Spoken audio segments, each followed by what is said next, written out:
लेंगे। भारत भूषण जी, किस तरीके से आप पूरी इस एयर स्ट्राइक को देखते हैं, जिस तरीके से यहाँ पर आतंकी ठिकाने थे जिनको तबाह किया गया और ऐसे तमाम आतंकी उस वक्त वहां पर मौजूद भी थे? ये एक लिमिटेड स्ट्राइक था और ये भी है कि भाई उनकी जो इकोनॉमिक और मिलिट्री टारगेट्स को नहीं किया, सिविलियंस को नहीं किया, तो ये दुनिया को हम दिखाना चाहते हैं कि भाई हम जो है किसी से लड़ाई नहीं करना चाहते हैं, हम लोग इसको एस्केलेट नहीं करना चाहते हैं, हमारी जो प्रॉब्लम है उस जड़ को हम खींचना चाहते हैं। तो इसके तरफ से ये डेमोन्स्ट्रेट भी किया और एक सरप्राइज भी है कि आज ही हमारा ब्लैकआउट का प्रैक्टिस है, तो कोई किसी ने समझा नहीं होगा कि कल रात को हो जाएगा, तो ये इसमें भी एक सरप्राइज एलिमेंट ऐड किया उन्होंने। और पहली बार ये है कि तीनों फौज के जो आर्मी, नेवी, एयरफोर्स सब ने मिलके इसमें हमला किया हुआ है। अगर पाकिस्तान जवाब फिर देता है, अगर कुछ हरकत करता है बाहर, तो तब मार पड़ ज़्यादा होगी।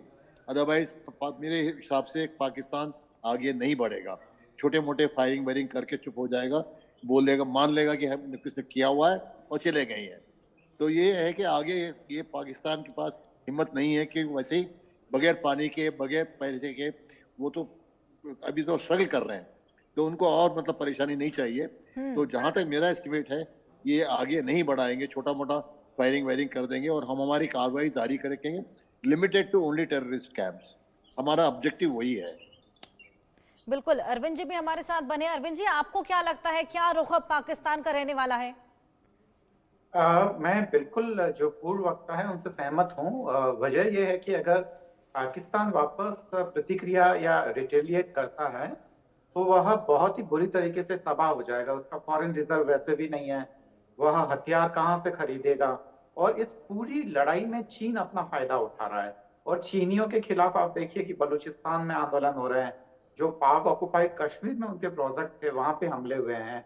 तो चीनियों को कोई पसंद नहीं कर रहा है, क्योंकि वहां की आम आवाम भी अब ये जानती है कि ये लड़ाई जो है वो आवाम के लिए नहीं होकर जो खासकर वहाँ के हुक्मरान हैं उनके लिए हो रही है। तो ये चीजें, मुझे तो ऐसा लगता नहीं है कि पाकिस्तान, मुझे लगता है कि वह प्रतिक्रिया देगा, पर प्रतिक्रिया बहुत सीमित देगा। और जहां तक अमेरिका का प्रश्न है, डोनाल्ड ट्रंप ने साफ साफ कह दिया है कि अब जो जहां है उसको रोक दिया जाए और पाकिस्तान किसी भी प्रकार की प्रतिक्रिया न दें।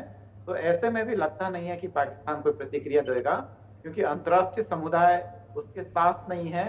यूनाइटेड नेशन सिक्योरिटी काउंसिल ने भी अपना रुख जाहिर कर दिया है। ऐसे में पाकिस्तान के आतंकवाद के साथ कोई नहीं है, केवल चीन को छोड़कर। और मुझे लगता है कि ईरान जो है वह भी तटस्थ रहेगा, जैसा कि, और केवल तुर्की और चीन के अलावा मुझे लगता है कि अंतर्राष्ट्रीय बिरादरी में कोई ऐसा नहीं है जो पाकिस्तान की करतूतों को, कारनामों को जायज ठहराए। अब पाकिस्तान के लिए यही ज्यादा जरूरी है कि वह अपनी नीतियों में एक बहुत बड़ा परिवर्तन लाए। वह सोचे कि आतंकवाद कोई नीति। चलिए सर, मैं आपके पास वापस लौटूंगी। एक और बड़ी खबर ऑपरेशन सिंदूर से जुड़ी। पाकिस्तान में दहशत का माहौल बन गया है, इमरजेंसी जैसी स्थिति वहां पर बन गई है। एम्बुलेंस में शव भी उठाए जा रहे हैं। ये बेहद बड़ी खबर, आतंकियों के शव वहां पर उठाए जा रहे हैं। एम्बुलेंस में यहाँ पर शवों को ले जाया जा रहा है। जो तबाही वहां पर मची है, जो दहशत का माहौल वहां पर बना है, जो तनाव की स्थिति वहां पर उत्पन्न हुई है, अब जैसे जैसे लोगों की आंखें खुली हैं, यहाँ पर सभी की नींदें उड़ गई हैं, होश उड़ गए हैं। पाकिस्तान में दहशत फैल गई है। एम्बुलेंसेस में शवों को ले जाया जा रहा है।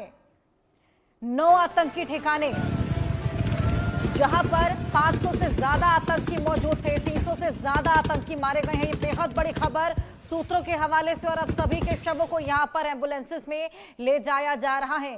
रोहित